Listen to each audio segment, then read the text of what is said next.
सभी को मेरा नमस्ते।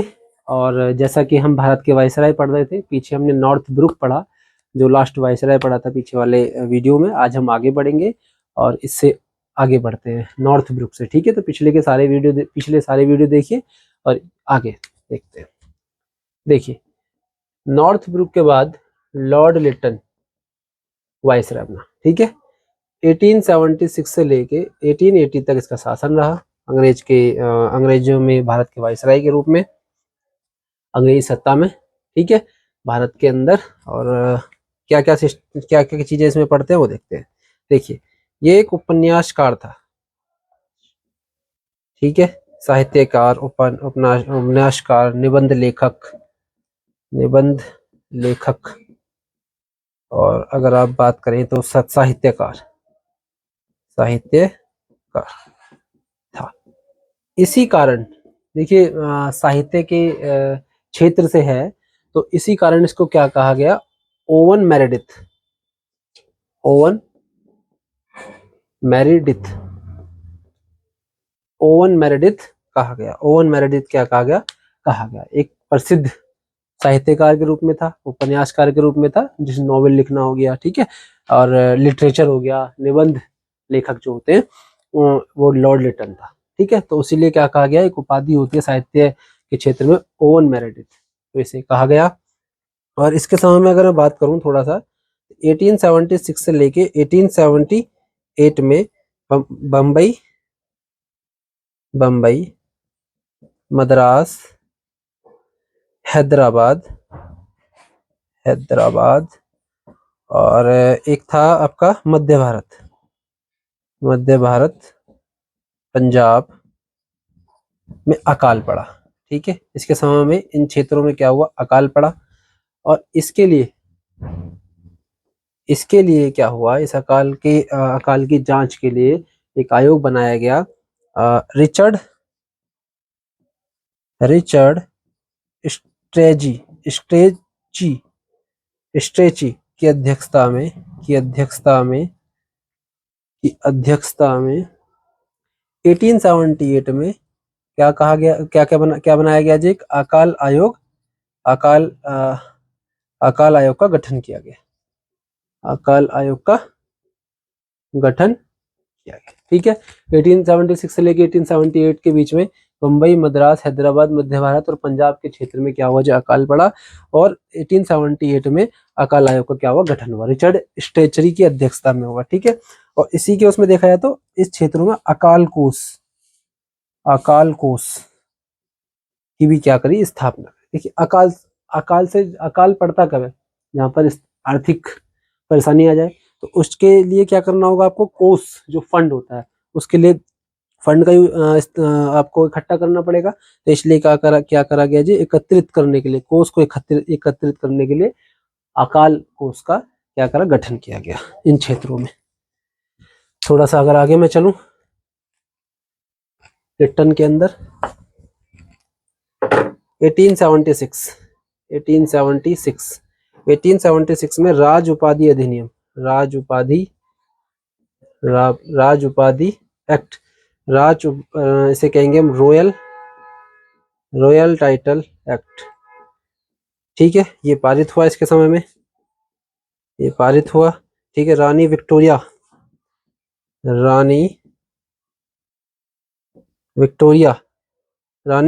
को भारत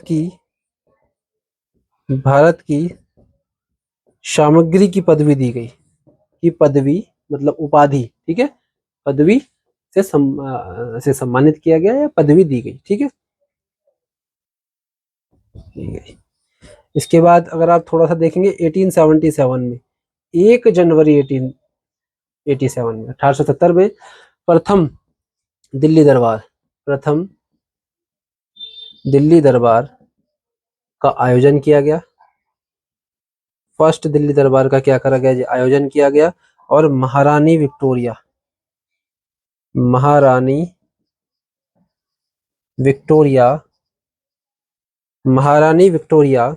को क्या दिया गया जी, एक उपाधि और दी गई, केसर ए हिंद की उपाधि दी गई। ठीक है। 1876 में राज उपाधि एक्ट पारित किया गया, जिसे इंग्लिश में रॉयल टाइटल एक्ट बोलेंगे। एंड देन रानी विक्टोरिया को भारत की सामग्री की पदवी से क्या करा गया, सम्मानित किया गया। 1877 में 1877 प्रथम दिल्ली दरबार आयोजन किया गया, जिसमें महारानी विक्टोरिया को केसरे हिंद की उपाधि दी गई। देखिए इंपॉर्टेंट है, ध्यान देना इसकी डेट 1877, ये जरूरी है।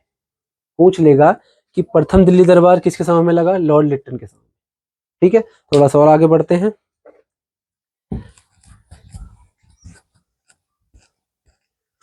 क्या क्या चीजें इसके समय में इंपॉर्टेंट है और वो भी देखेंगे। देखिए 1878 में vernacular press act, vernacular press act, ठीक है, क्यों vernacular press act, vernacular press act क्या हुआ जी, पारित हुआ, एक्ट पारित। इसके समय में भारतीय अखबारों को, जो देसी भाषा में छपने वाले अखबार थे, उनको क्या करा गया, इसके अंदर प्रतिबंधित किया गया। तो भारतीयों की आवाज को दबाने के लिए देखिए वर्नाकुलर प्रेस एक्ट लाया गया।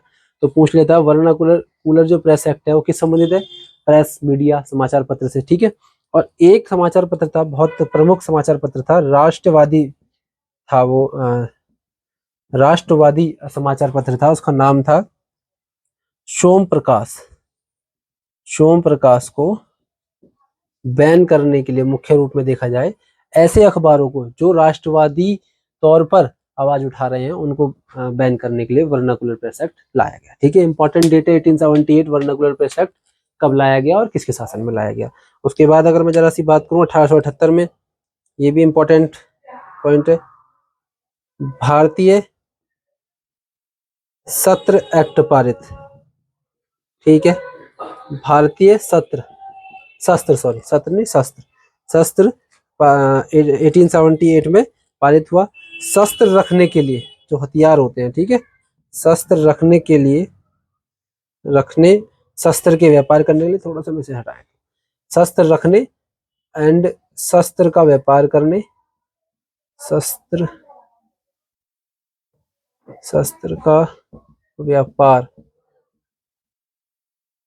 का व्यापार करने के लिए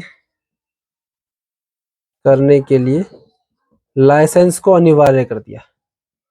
लाइसेंस को क्या कर दिया जी, अनिवार्य कर दिया, है ना। भारतीय शस्त्र अधिनियम एक्ट पारित किया गया, शस्त्र रखने और शस्त्र का व्यापार करने के लिए लाइसेंस को क्या कर दिया गया, अनिवार्य कर दिया गया। ठीक है, भारत के अंदर ये शस्त्र अधिनियम लाया गया। देखिए इसको ध्यान रखिए, 1878 में भारतीय शस्त्र अधिनियम पारित हुआ।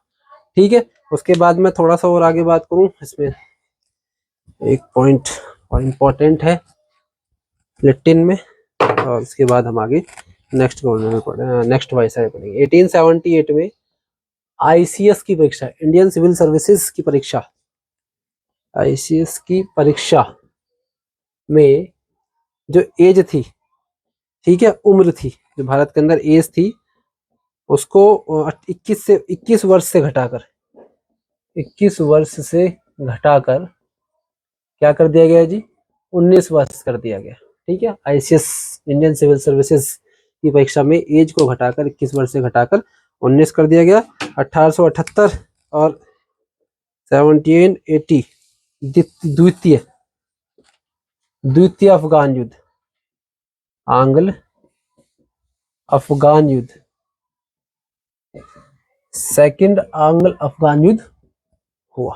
ठीक है, और इसमें लिट्टन में इतने ही पॉइंट थे, बहुत इंपॉर्टेंट पॉइंट है, आप सभी को पढ़िए। वर्नाकुलर प्रेस एक्ट 1878 में प्रतिबंध पारित किया गया और समाचार पत्रों को क्या करा गया, प्रतिबंध किया गया। 1877 प्रथम दिल्ली दरबार, 1876 जिसमें राज उपाधि अधिनियम पारित किया गया। तो ये सभी पॉइंट ना इंपॉर्टेंट है। 1878 आईसीएस की क्या करी गई, परीक्षा में एज को 21 उम्र थी पहले, उसमें 19 कर दी गई। ठीक है, क्योंकि सीधा हिसाब था, देखिए, क्योंकि अंग्रेज नहीं चाहते थे कि उच्च पदों पर भारतीय क्या हो, आसीन हो, इसलिए क्या करा गया कि 21 वर्ष से लेकर उम्र 19 कर दी, और 19 वर्ष में जो इसकी एलिजिबिलिटी थी वो क्राइटेरिया पूरा ना कर पाए, IAS की परीक्षा के लिए एलिजिबिलिटी जो होती है वो पूरी ना कर पाए बंदा, और क्या हो भारतीय इस पद के लिए वंचित रह जाए, ये इनकी मंशा रही यहाँ पर।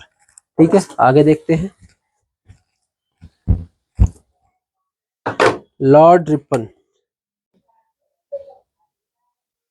लॉर्ड रिपन जो लिटन के बाद नेक्स्ट वायसराय रहा, इसका शासन जो है 1880 से लेकर 1884 तक रहा एज अ वायसराय। और इसकी देखिए भारत के अंदर ये सबसे लोकप्रिय वायसराय रहा था।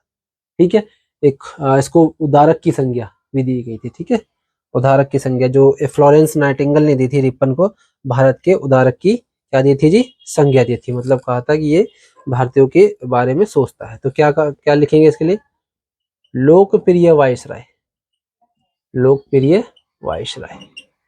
ठीक है, भारत के अंदर एक लोकप्रिय वायसराय रहा था। इसके समय में क्या क्या क्यों रहा ये भी देख लेते हैं। 1881 में प्रथम फर्स्ट नियमित या कह लीजिए आप वास्तविक जनगणना, ठीक है, रेगुलर सेंसस, ठीक है, हुए रिपन के समय में हुए, रिपन के समय में, रिपन के समय में हुई। वास्तविक भी लिख लीजिए यहाँ पर, नियमित जनगणना पूछ लिया, वास्तविक जनगणना पूछ लिया तो रिपन आएगा। ठीक है, 1881 में रिपन के समय में हुई। उसके बाद 1881 में स्थानीय स्वशासन, स्थानीय स्वशासन का जनक,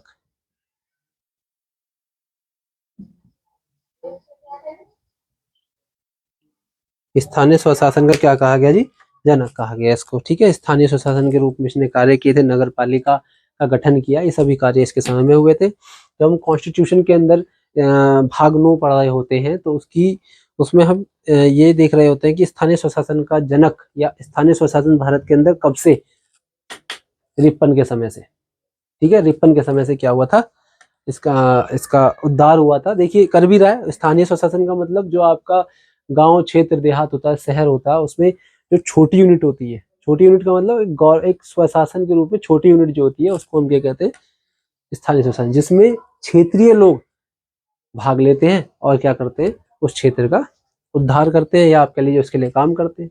देखिए कर रहा है यहाँ पर, स्थानीय स्वशासन का जनक कहा, स्थानीय स्वशासन नाम की एक प्रणाली बनाई और उसका क्या करा, उसका गठन कर दिया। तो यहाँ पे क्या कहा गया, इसको जनक कहा गया। ठीक है, उसके बाद थोड़ा सा और आगे चले, है ना। यहाँ पे इसमें लिख लीजिए नगर में नगर पालिका, नगर में नगर पालिका, नगर पालिका, पालिका। ठीक है, नगर पंचायत, ग्राम पंचायत, ये सभी क्या होती है, स्थानीय स्वशासन का। गांव में ग्राम पंचायत और नगर में नगर पंचायत आप कह लीजिए, नगर पालिका कह लीजिए, ये सब चीजें होती है।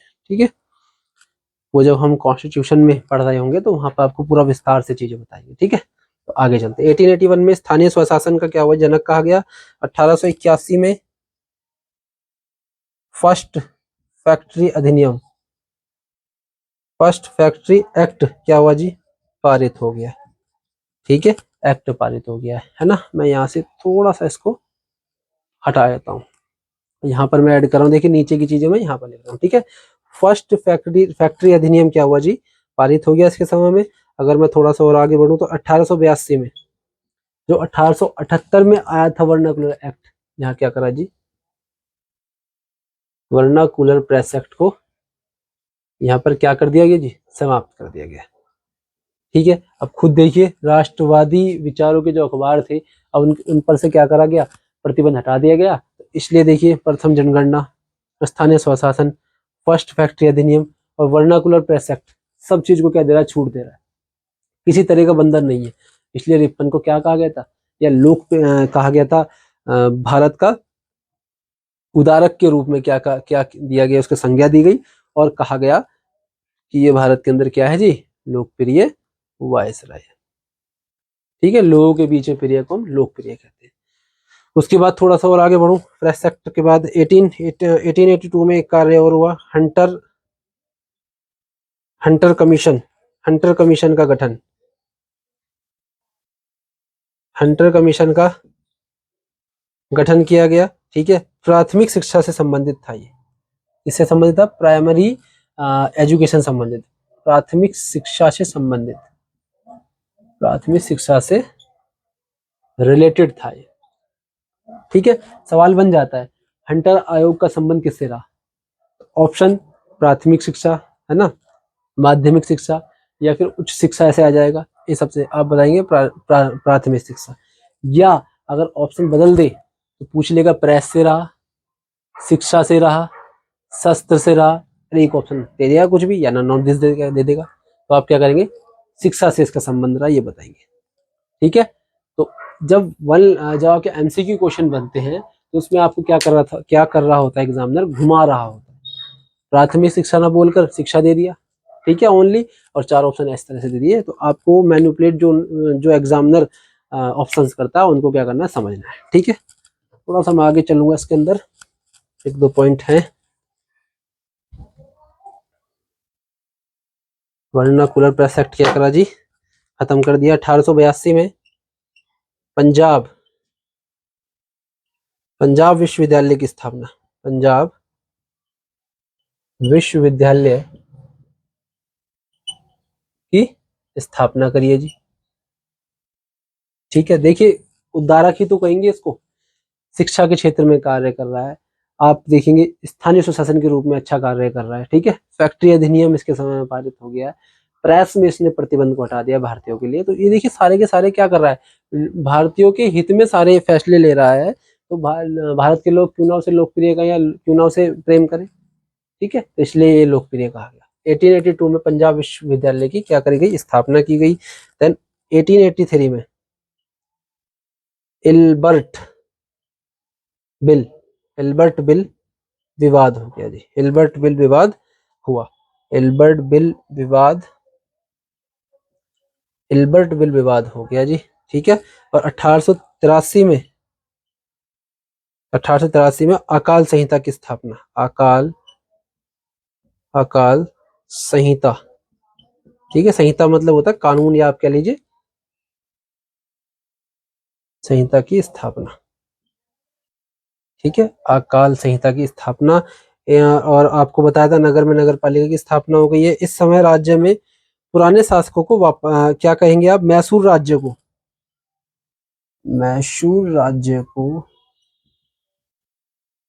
उसके पुराने शासक को क्या करा जी, वापस कर दिया गया। शासक को वापस कर दिया गया। ठीक है, और आप यहाँ देखेंगे कि इल्बर्ट बिल से विवाद से जुड़ी हुई चीजों को देखते हुए रिपन ने 1884 में क्या हुआ, यहाँ पर रिजाइन कर दिया, वायसराय पद से क्या करा, रिजाइन कर दिया। ठीक है, मैसूर राज्य को उसके पुराने शासक को वापस कर दिया। और 1883 में अकाल संहिता की स्थापना हुई। जो 1883 में इल्बर्ट बिल विवाद हुआ था उसका क्या करा, 1884 में क्या करा जी, विवाद के चलते हुए लॉर्ड रिपन ने क्या करा, रिजाइन कर दिया। ठीक है, चीजें मैं आपको बताऊंगा कि इल्बर्ट बिल विवाद क्या है, क्योंकि देखिए यहाँ पर वायसराय रह जाएंगे इसलिए, क्योंकि अपने आप में ही बहुत सारे कार्य इनके समय में हुए हैं, तो वीडियो बहुत बड़ा ना हो जाए। क्योंकि एक बार आपका अगर इल्बर्ट बिल शुरू कर दिया तो फिर यहाँ पर ऐसा नहीं कि बहुत छोटा है। ठीक है, तो उसको मैं छोटा वीडियो बनाकर, एक अलग वीडियो बनाकर सारी तरीके से समझा दूंगा। अभी आप यहाँ समझेंगे कि इल्बर्ट बिल विवाद को क्या करा गया, 1883 में जो विवाद उत्पन्न हुआ उसको चलते क्या हुआ, 1884 में रिपन ने रिजाइन कर दिया, इस्तीफा दे दिया। ठीक है, थोड़ा सा आगे चलेंगे।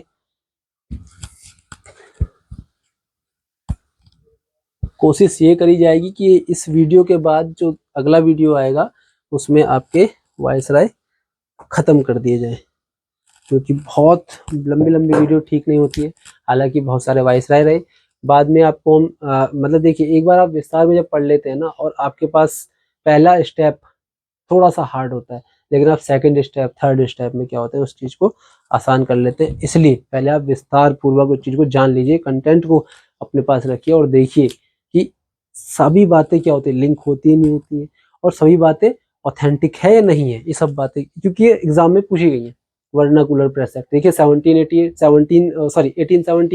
1882 में समाप्त, 1878 में पारित हुआ था। दूसरा वायसराय था जब आपका 78 में आपका पारित हुआ वो एक्ट, और 1882 में दूसरा वायसराय था जब वो समाप्त हुआ। तो ये सब चीजें क्या होती है ना, ये सब हम जब लिंक करके पढ़ेंगे तब हमको क्या होगा, ये सब चीज क्लियर हो जाएगी। ठीक है, मैं थोड़ा सा आगे चलूं।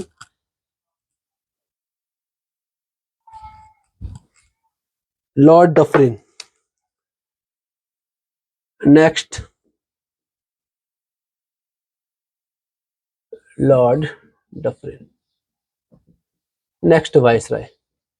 1884 से लेके 1888 तक लॉर्ड डफरिन का क्या रहेगा शासन रहा, मतलब एज अ वायसराय। और इसके समय में क्या क्या चीजें इंपॉर्टेंट रही वो देख लेते हैं। डफरिन ने किसानों के हित की रक्षा की और विशेष रूप से बंगाल टेनेंसी एक्ट पारित हुआ। ठीक है, अगर आप देखें कब हुआ, 1885 में बंगाल टेनेंसी एक्ट पारित हो गया जी। ठीक है, टेनेंसी एक्ट क्या हुआ जी, पारित हुआ। बंगाल टेनेंसी एक्ट पारित हुआ। ध्यान दीजिएगा, टेनेंसी एक्ट क्या है, काश्तकारी अधिनियम संबंधित चीजें होती है, जमीनों संबंधित चीजें होती हैं, किसानों संबंधित चीजें होती हैं, इसलिए ये एक्ट बनते थे। ठीक है, किसानों के लिए इसने कार्य किया था, ये एक्ट पारित किया इसके समय में। और देखते हैं नेक्स्ट पॉइंट और क्या क्या बनते हैं।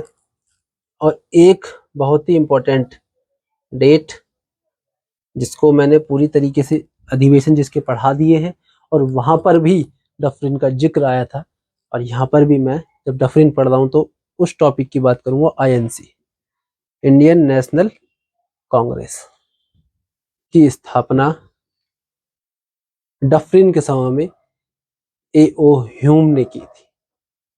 ठीक है, ए.ओ. ह्यूम ने की थी। और जैसा कि हमने इस पूरे टॉपिक को आईएनसी को अच्छी तरह से पढ़ लिया है, तो आपसे मैं सवाल अगर बनाऊं थोड़ा सा, अगर यहाँ मैं सवाल बनाऊं तो आपका पहला सवाल बन जाएगा कि 1885 में निम्न में से कौन सी संस्था की स्थापना हुई। तो आपका ऑप्शन में आईएनसी है, और 3 ऑप्शन ऐसे हैं जो 1885 में संस्था नहीं बनी थी, या संस्था ही नहीं है, बस हम क्या कर रहे हैं, गलत ऑप्शन दे रहे हैं बस हम, क्योंकि हमें एक ऑप्शन ठीक करना है। तो क्या है, आईएनसी।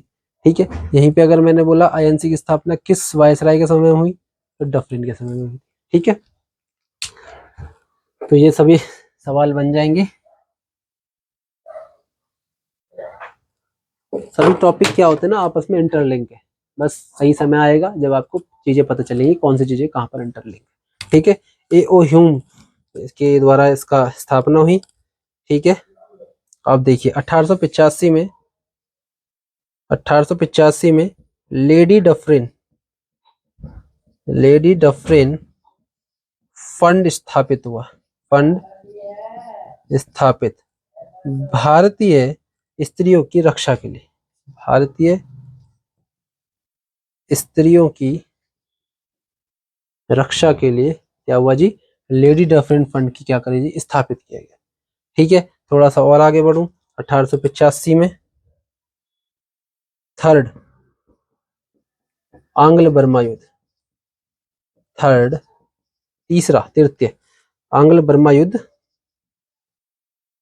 आंग्ल बर्मा युद्ध हुआ। ठीक है, अगर आप इसका पूरा समय देखेंगे तो 1885 से लेके 1888 तक ये युद्ध चलता रहा, और इसमें बर्मा को अंग्रेजों ने अपने राज्य में क्या करा, मिला लिया, अंग्रेजी राज्य में मिला लिया। ठीक है, जमीनी स्तर पे क्या क्या है, ये अपने क्षेत्र को विस्तार करते हुए चल रहे थे। ठीक है, थोड़ा सा और आगे देखूं, यहीं पे आपको बता देता हूं मैं। 1887 में पंजाब टेनेंसी एक्ट पारित, पंजाब टेनेंसी एक्ट पारित। समय समय पर किसानों के हित के संबंधित चीजों को देखेंगे, या भूमि संबंधित चीजों को लेकर और किसानों संबंधित चीजों को लेकर यहाँ पर क्या होता रहता था, टेनेंसी एक्ट पारित होते रहते थे। उन क्षेत्रों के नाम से कर दिए, तो ये सब चीजें होती रहती है। ठीक है, थोड़ा सा मैं और देखूं आगे, तो 1887 में इलाहाबाद यूनिवर्सिटी की स्थापना, 1887 में इलाहाबाद यूनिवर्सिटी की स्थापना हो गई, ठीक है, लॉर्ड डफरिन के बारे में इतना है। मैं थोड़ा आगे चलता हूँ, लॉर्ड लैंसडाउन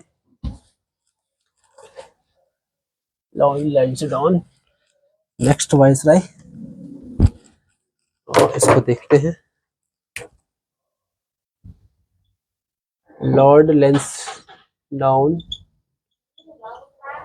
प्रोनाउंसिएशन को लेके और नाम, देखिए पहली बात तो ये बहुत सारे वायसराय हैं, गवर्नर जनरल बहुत सारे हैं, गवर्नर हो गए हैं, तो इन चीजों का ये नहीं है कि बिल्कुल आप बिल्कुल परफेक्ट तरीके से प्रोनाउंस करें। आप पढ़ते पढ़ते अपने समय पर आएंगे तो इनके अपने आप आपको क्या होंगे, नाम अपने आप ही प्रोनाउंस ठीक तरीके से जाएंगे। तो इसलिए अभी ये नहीं है कि किसी को पढ़ते समय आपको दिक्कत हो रही है तो हमेशा होगी ही होगी, ठीक है। आप उनको पढ़ते रहिए अपने आप ही, जैसे आप उस टॉपिक को पढ़ रहे होंगे, रीड कर रहे होंगे, तो आपको क्या होगा, अपने आप याद हो जाएंगे। लेंस डाउन, कहीं पे कुछ लिखा है किसी बुक में, अगर हटा के डाउन ही लिखा है, ठीक है। कहीं पे अंकी बिंदु लिखी है तो लेस डाउन लिखा हुआ है, तो इतना घबराना नहीं है, ठीक है। क्योंकि हमें क्या करना है, एज कॉमन सेंस के साथ टिक लगाना है, ठीक है। और समय के साथ जब आप धीरे धीरे समझ लेते रहेंगे तो ये क्या होगा, आपका पूरी तरीके से खत्म हो जाएगा। इसके समय की बात करूं, 1888 से लेके 1894 तक इसका शासन रहा एज अ वाइसराय। अगर मैं बात करूं 1891 में सेकंड फैक्ट्री एक्ट पारित हुआ, फैक्ट्री एक्ट पारित हुआ। 1892 में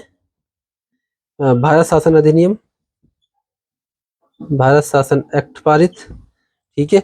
और अगर मैं इसमें बात करूं 1893 में मोस्ट इंपोर्टेंट डूरंड लाइन, ठीक है। अगर आप बात करेंगे तो इंडिया एंड अफगानिस्तान के बीच क्या हुई थी, डूरंड लाइन तय हुई थी। और अब अगर वर्तमान में बात करूं तो ये लाइन पाक और अफगानिस्तान के बीच है। आइए मैं समझाता हूँ आपको, ठीक है। थोड़ा सा इसके बारे में मुझे लिखने दीजिए, फिर मैं आपको बताता हूँ पूरी तरीके से। और अगर मैं बात करूं तो मार्टिमर डूरंड की अध्यक्षता में, क्या थे जी, मार्टिमर डूरंड की अध्यक्षता में ये लाइन क्या हुई जी, लाइन स्थापित आपकी स्थापित की गई। अब देखिए क्या है, मैं इसको थोड़ा समझाता हूँ आपको कि इंडिया अफगानिस्तान क्या, पाकिस्तान पाक अफगानिस्तान क्या। देखिए 1947 में भारत और पाकिस्तान क्या हुए थे, आजाद, मतलब अलग अलग मुल्क बने थे, ठीक है। लेकिन ये कब की बात कर रहा है, 1893 की। तो पक्का पाकिस्तान क्या भारत में ही रहा होगा, भारत का हिस्सा रहा है। तो अफगानिस्तान तो अलग था। तो जब ये भारत पूरा का पूरा है इंडिया, ठीक है, 1893 चल रहा है। और मार्टिमर डूरंड की अध्यक्षता में क्या हुआ जी, यहाँ पर एक लाइन बना दी गई। लाइन मतलब क्या बना दी गई, सीमा रेखा जिसे कहते हैं, ठीक है। सीमा रेखा बना दी गई, ठीक है। ये इंडिया है, ये अफगानिस्तान है। उस समय इस लाइन को क्या कहा गया, डूरंड रेखा। लेकिन देखिए 1947 में समय आगे बढ़ा तो पाकिस्तान अलग देश बन गया। तो अब देखिए, तो पाकिस्तान अलग देश बन गया तो जो इंडिया की सीमा अफगानिस्तान के साथ मिल रही थी, अब पाकिस्तान अलग बना तो अफगानिस्तान की सीमा हो गई है, ठीक है। तो अब वर्तमान में क्या हो गया, अफगानिस्तान पाकिस्तान के बीच में ये डूरंड रेखा है। इसलिए मैंने ये वाला भी लिखवाया, इंडिया अफगानिस्तान के बीच। लेकिन वर्तमान में अगर कह दे, वर्तमान में ये सीमा पाकिस्तान और अफगानिस्तान के बीच है। और किसकी अध्यक्षता में बनी जी, मार्टिमर डूरंड की अध्यक्षता में। और इन्हीं के नाम पर क्या हुआ, इस लाइन का नाम पड़ गया, ठीक है। ये लॉर्ड लैंसडाउन था। नेक्स्ट वायसराय की बात करते हैं हम, एलिगन या एल्गन, आप देखेंगे लॉर्ड एलिगन द्वितीय, लॉर्ड एलिगन सेकंड, 1894 से लेके 1899, ठीक है। लॉर्ड एलिगन की क्या हुआ जी, वायसराय के रूप में रहा। इससे संबंधित चीजें क्या रही देख लेते हैं। इसने क्या करा जी, इसने एक घोषणा की जो थोड़ा कथन इंपॉर्टेंट हो जाता है। भारत को तलवार के दम पर, तलवार के बल पर, तलवार के बल पर जीता है, तलवार के बल पर जीता है। और तलवार के बल पर इसे अधीन रखे, इसे अधीन रखेंगे। तलवार के बल पर, तलवार के बल पर अपने अधीन रखने की बात कर रहा है, ठीक है। अधीन रखेंगे मतलब ये घमंड में चूर बैठा हुआ व्यक्ति है, लॉर्ड एलिगन, ठीक है। काम इसमें कुछ इम्पोर्टेंट करे नहीं है, और बातें तो करेंगे ही फिर, क्योंकि पिछले लोग तो करके चले गए थे। ठीक है, कब्जा करके चले गए थे, जमीन दे गए, और अच्छी तरीके से ये वायसराय बना, और उसके बाद ये ऐसे से प्रवचन दे रहा है यहाँ पर। देखिए आगे देखिए, 1895 से 1898 के बीच मध्य उत्तर प्रदेश, मध्य यूपी, ठीक है, बिहार, उसके बाद आप कहेंगे पंजाब, ठीक है, मध्य प्रदेश एमपी, मध्य प्रदेश में भयंकर अकाल पड़ गया। भयंकर अकाल, थोड़ा मैं साफ लिख रहा हूँ, मध्य यूपी, बिहार, एमपी, पंजाब में भयंकर क्या पड़ गया जी, अकाल पड़ गया। ठीक है, किसके समय में? लॉर्ड एलिगन के समय। तो एलिगन तक ये सब चीजें थी। इसके बाद हम नेक्स्ट गवर्नर, नेक्स्ट वायसराय की बात करेंगे, और नेक्स्ट वायसराय की बात करते हैं। नेक्स्ट गवर्नर जो है लॉर्ड कर्जन, लॉर्ड कर्जन। इसका समय 1899 से लेके 1905 तक रहा, 1905 तक रहा। ठीक है, और थोड़ा आप जानेंगे इसके बारे में। जहां रिपन एक लोकप्रिय वायसराय के रूप में जाना गया, यह अलोकप्रिय, जिसे लोगों ने वायसराय के रूप में क्या हुआ, अलोकप्रिय माना, या अलोकप्रिय रूप की इसकी अलोकप्रिय छवि बनी लोगों के बीच में। वैसा क्यों हुआ? इसका मुख्य कारण रहा 1905 में बंगाल विभाजन, पहली बार बंगाल का विभाजन। ठीक है, इसका मुख्य कारण रहा। ठीक है, उसके बाद अभी और आगे जान लेंगे हम, इसको देख लेते हैं पहले। देखिए क्या क्या चीजें इसके समय 1900 ईस्वी में कलकत्ता कॉरपोरेशन एक्ट 1900, ठीक है, ये पारित हुआ इसके समय में। उसके बाद आगे चलेंगे 1900 में ही, 1900 ईस्वी में पंजाब भूमि, पंजाब भूमि, पंजाब भूमि स्वामित्व, स्वामित्व हस्तांतरण एक्ट पारित हुआ। हस्तांतरण एक्ट लॉर्ड कर्जन के समय में पारित हुआ। उसके बाद थोड़ा सा आगे चले, 1901 ईस्वी में, 1901 ईस्वी में सिंचाई आयोग, सिंचाई आयोग का गठन, सिंचाई आयोग का गठन किया गया। और 1901 में ही इंपॉर्टेंट है, कृषि, एक कृषि, एक कृषि महानिरीक्षक का, महानिरीक्षक की क्या करी गई जी, नियुक्ति की गई, महानिरीक्षक की नियुक्ति की गई। 1900 ईस्वी में कलकत्ता कॉर्पोरेशन एक्ट पारित हुआ। इस समय में 1900 ही ईस्वी में पंजाब भूमि स्वामित्व हस्तांतरण एक्ट पारित हुआ, कानून पारित हुआ।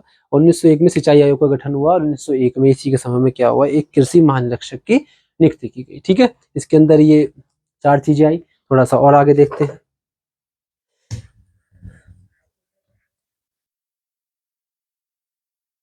1901 की बात करें तो most important ASI, archaeology survey of India, भारतीय पुरातत्व सर्वेक्षण, जो प्राचीन स्थलों की और प्राचीन चीजों की या वस्तुओं की जो क्या करते हैं, खोज करके उन पर जांच कर कर उसका विस्तार तरीके से उल्लेख कर दे, वो आर्कियोलॉजी सर्वे ऑफ इंडिया का कार्य था। ठीक है, जैसे हड़प्पा स्थल, आपका लोथल, मोहनजोदड़ो, ठीक है, कालीबंगन, जितने भी ये स्थल थे, और इसको हम एंशियंट हिस्ट्री के अंदर पढ़ते हैं, या आप पढ़ेंगे इसे आप मध्य पाषाण काल के दौरान जब हम पढ़ेंगे इसको, तो वहां पर आपको पता चलेगा कि ASI का गठन किया गया था। और मतलब ASI का गठन, देखिए इसकी खोजें 1920-21 के आसपास चली थी, लेकिन ये घटनाएं जो हड़प्पा बस्तियां जो बसी हुई थी, एंशिएंट हिस्ट्री से पहले की थी। तो अब इन जब ये बसी होंगी, जैसे आज मान के देखिए ये सारा का सारा जो सेटअप है, सारा सिस्टम बना हुआ है आज के डेट में, जब ये मान लो पूरी तरीके से नष्ट हो जाए, ठीक है, और बाद में एक सभ्यता फिर जागे और इस सिस्टम की क्या हो, खोजो, ठीक है, तो ये सभ्यता तो चल रही है, लेकिन अगर ये नष्ट होने के बाद, समझ के देखिए, नष्ट होने के बाद कोई 200 साल 300 साल बाद इसको खोजे, इसके बारे में जांच उल्लेख करे, तो उस सन में खोज हुई और घटित कब हो रहा है, अब हो चुका है। तो उसी तरीके से क्या होगा, एंशिएंट हिस्ट्री से पहले की बात है, मध्य पाषाण काल की बात बता रहा हूं मैं आपको, कि उसमें ये सब चीजें घटित हुई, हड़प्पा स्थल ये सभी। और 1920 के आसपास आएंगे तो ASI archaeology survey of India, या इससे आगे की बात करूं तो इनकी क्या, इसके द्वारा क्या गया, ये स्थलों की खोज की गई इनके द्वारा, मतलब इनके द्वारा, इस विभाग के द्वारा जो लोग कार्य कर रहे थे उन्होंने क्या करा, इन स्थलों की खोज की। इसलिए ASI का कार्य क्या होता है, पुरातन या प्राचीन वस्तुओं, स्थलों की खोज करके उनके बारे में उल्लेख करना। ठीक है, ASI की स्थापना, भारतीय पुरातत्व सर्वेक्षण। ठीक है, थोड़ा सा और आगे चलूंगा, अगर आप इसमें देख लेंगे तो जॉन मार्शल को ASI का महानिदेशक नियुक्त किया था। ठीक है, जॉन मार्शल 1901 में इसकी स्थापना करी, और जॉन मार्शल को क्या करा गया जी, महानिदेशक नियुक्त किया गया। ठीक है, 1901 में इसकी स्थापना हुई और जॉन मार्शल का महानिदेशक नियुक्त किया गया लॉर्ड कर्जन के समय में। ठीक है, थोड़ा और आगे चलेंगे। 1902 पुलिस आयोग का गठन कर्जन के समय में। ठीक है, सर एंड्रयू की अध्यक्षता, सर एंड्रयू फ्रेजर की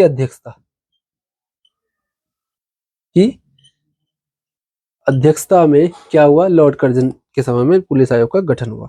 1902 में विश्वविद्यालय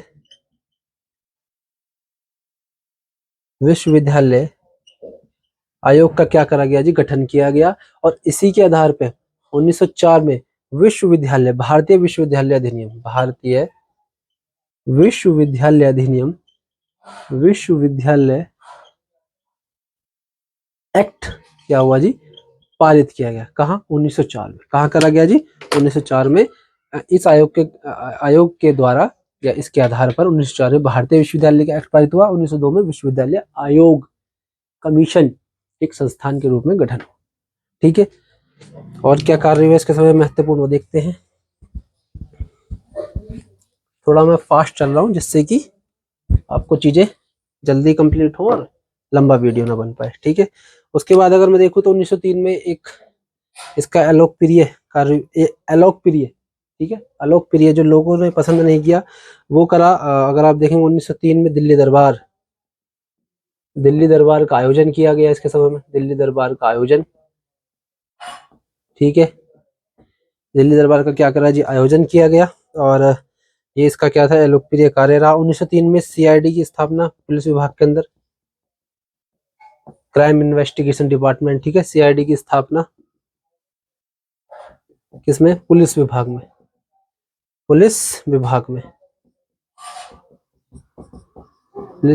CID की स्थापना की गई। उसके बाद आप देखेंगे 1904 में विश्वविद्यालय जो एक्ट था वो पारित कर दिया था, भारतीय विश्वविद्यालय एक्ट। 1904 में अगर मैं बताऊं तो 1904 में यंग हस्बैंड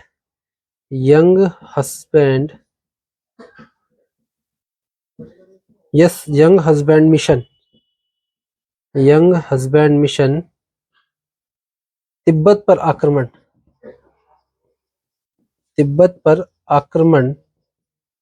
के लिए भेजा गया। तिब्बत पर आक्रमण के लिए क्या करा जी, भेजा गया। तिब्बत पर आक्रमण के लिए क्या करा अंग्रेजों ने, यंग हस्बैंड मिशन जो भेजा। ठीक है, 1904 में। उसके बाद में अगर बात करूं 1904 में सहकारी उद्धार समिति उद्धार समिति अधिनियम 1904 में क्या हुआ जी, पारित हुआ। अधिनियम जिसे कहते हैं एक्ट क्या हुआ जी, पारित हुआ। और इसके बाद 1904 में एक कार्य हुआ, प्राचीन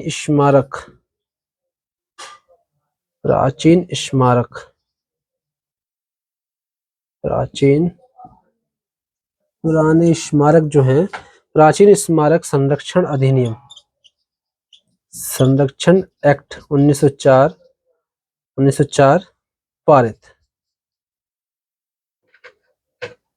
1904 क्या हुआ जी, पारित हुआ। ठीक है, 1903 में इसके समय में दिल्ली दरबार का आयोजन किया गया। 1903 में सीआरडी की स्थापना पुलिस विभाग में। 1904 में यंग हस्बैंड मिशन तिब्बत पर आक्रमण के लिए। 1904 में सहकारी उदार समिति अधिनियम इसके समय में पारित हुआ। 1904 में प्राचीन स्मारक संरक्षण एक्ट 1904 इसके समय में लॉर्ड कर्जन के समय में पारित हुआ। ठीक है, एक दो कार्य इसके थोड़े इंपॉर्टेंट है, वो देख लेते हैं और फिर हमारा कर्जन भी समाप्त हो जाएगा। 1905 में इसके समय में जो एक बड़ा ही अलोक प्रिय कार्य किया गया था, जिसलिए ये लोगों के बीच में प्रिय नहीं रह सका या इसकी छवि अलोक प्रिय के तौर पे बनी, वो था 1905 में बंगाल का प्रथम विभाजन। बंगाल का प्रथम विभाजन। ठीक है, इसको बस अभी फिलहाल में आप देखिए कि लॉर्ड कर्जन के समय में बंगाल का विभाजन हुआ था। इसके रूप में आपको एक पूरा अच्छा वीडियो मिलेगा जब आपके वायसराय खत्म हो जाएंगे। देखिए, जिन टॉपिक का वीडियो अलग बनेगा उसको अलग तरीके से पढ़ेंगे, अदरवाइज अगर टॉपिक मिक्स कर दिए तो वायसराय में ही अगर मैं समझाने लगा तो दिक्कत हो जाएगी। ठीक है, इसलिए क्या है कि यहाँ पर आप ये ध्यान दीजिए, जैसे मैंने कांग्रेस अलग पढ़ाया, वायसराय अलग पढ़ाया, डफरिन में आपको पता चल गया। जब हमने कांग्रेस पढ़ा, कांग्रेस की स्थापना पढ़ा था, तो वहां पर बस थोड़ा सा डफरिन पढ़ा, जिससे कि यहाँ पर चल जाए कि जब हम वायसराय पढ़ रहे होंगे तो हमें कांग्रेस थोड़ा सा डफरिन के अंदर पढ़ना है कि जो पॉइंट है इंटरलिंक मैंने आपको बताया था अभी, और इंटरलिंक की क्या होगा ये भी। ठीक है, 1905 में बंगाल का प्रथम विभाजन हुआ। उसके बाद इसके समय में एक महत्वपूर्ण कार्य 1905 में बिहार के पूसा में, बिहार के पूसा में पूसा कृषि अनुसंधान, कृषि अनुसंधान एग्रीकल्चर रिसर्च, ठीक है, इंस्टीट्यूट, रिसर्च इंस्टीट्यूट की क्या हुई जी, स्थापना हुई, स्थापना हुई। ठीक है, बिहार में बिहार में एक जगह है पूसा, वहां पर क्या करी गई जी, कृषि अनुसंधान एग्रीकल्चर रिसर्चर इंस्टीट्यूट की क्या करी गई जी, स्थापना की गई। कृषि के अंदर उन्नति, कृषि की उन्नति के लिए क्या क्या करा गया, देखिए ये कार्य किया गया। ठीक है, आपका लॉर्ड कर्जन समाप्त होता हुआ आगे बढ़ेंगे हम थोड़ा सा। लॉर्ड मिंटो सेकंड, द्वितीय, Lord Minto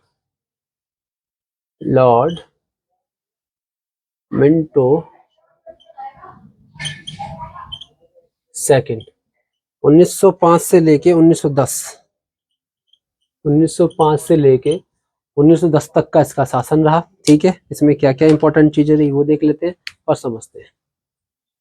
Lord Minto second 1906 में मुस्लिम लीग, मुस्लिम लीग की स्थापना, मुस्लिम लीग की स्थापना हुई इसके समय में। ठीक है, ढाका में, कहाँ हुई, ढाका में। ठीक है, वर्तमान में ये बांग्लादेश की राजधानी है। तो क्या होगा, ढाका में इसकी स्थापना हुई। ठीक है, उसके आप देखेंगे आगे 1906 के बाद 1906 में कांग्रेस का एक अधिवेशन हुआ था, सूरत अधिवेशन, सूरत अधिवेशन, सूरत सेशन हुआ था। और इसी में देखिए एक इंपॉर्टेंट घटना हो गई, कांग्रेस का विभाजन। कांग्रेस का क्या हुआ जी, कांग्रेस का विभाजन किया गया, कांग्रेस का विभाजन हुआ। और इसकी अध्यक्षता कर रहे थे रास बिहारी घोष, रास बिहारी घोष इस सूरत अधिवेशन की क्या कर रहे थे, अध्यक्षता कर रहे थे। और यहाँ पर क्या हुआ जी, यहाँ अगर आप देखेंगे कि 1906 में जो सूरत अधिवेशन हुआ उस समय कांग्रेस का विभाजन हुआ। वायसराय कौन थे, लॉर्ड मिंटो सेकंड। ठीक है, थोड़ा सा और आगे चलेंगे मिंटो में, तो आप देखेंगे Annie Besant, Annie Besant, Annie Besant, Annie Besant, Annie Besant क्या हुआ था, एक संस्था थी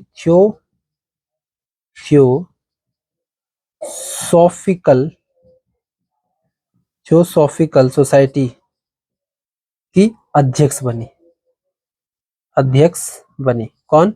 एनी बेसेंट।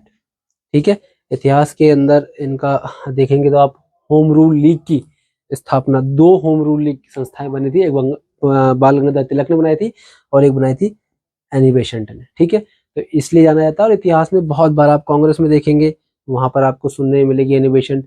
आप यहाँ पर देखिए वायसराय के अंदर देखने के लिए मिल रहे संस्थाएं जो स्थापना करी वहां पर ये, तो भारत के उसमें भी इन्होंने कार्य किया था, इसलिए इंपॉर्टेंट नाम है। थियोसॉफिकल सोसाइटी जो थी उसकी क्या करी है, अध्यक्ष बनी। और इनके किनके स्थान पर? कर्नल ऑलकॉट, कर्नल ऑलकॉट के स्थान पर क्या हुआ जी, ये क्या हुआ, एनिमेशन अध्यक्ष बनी। ठीक है, 2-3 बातें और जानते हैं लॉर्ड मिंटो के विषय में, लॉर्ड मिंटो सेकंड के विषय में। देखिए 1908 में 1908 ईस्वी में